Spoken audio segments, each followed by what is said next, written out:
औज़ुबिल्लाहिमिनश्शैतानिर्रजीम बिस्मिल्लाहिर्रहमानिर्रहीम अल्लाहुम्मा सल्लि अला सय्यिदिना मुहम्मदिन व अला आलि सय्यिदिना मुहम्मदिन व बारिक वसल्लम।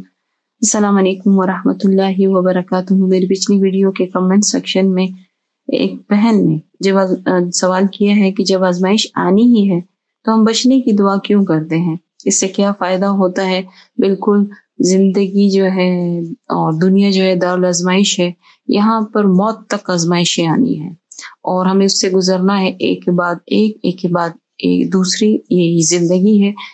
हम आजमाइश से बचने की दुआ क्यों करते हैं? हम आजमाइश से बचने की दुआ बिल्कुल नहीं करते, क्योंकि वो तो आनी है, वो एक हकीकत है, वो तकदीर है। हम उस आजमाइश को में से आसानी से गुजर जाने की दुआ करते हैं।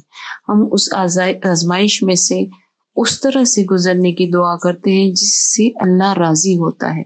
और अल्लाह राजी किससे होता है? सब्र से, शुक्र से, हौसले के साथ, अल्लाह से जुड़े रहने के साथ।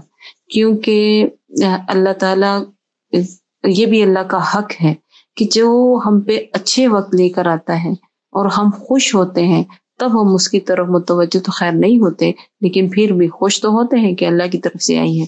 तो जब आजमाइश का वक्त आया है तो भी वो अल्लाह की तरफ से है और उसे टालेगा भी, उसे गुजारेगा भी अल्लाह। हमारी तमाम तर ला इलाहा इल्लल्लाह का जो मफहूम है वो यही है कि अल्लाह ही है, अल्लाह ही से होता है, अल्लाह ही करेगा।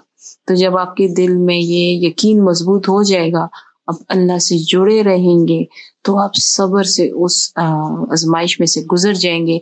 और दुआ तो हमेशा यही करेंगे कि अल्लाह मुझे इस आजमाइश में से वैसे गुजार जिससे तू राजी होता है।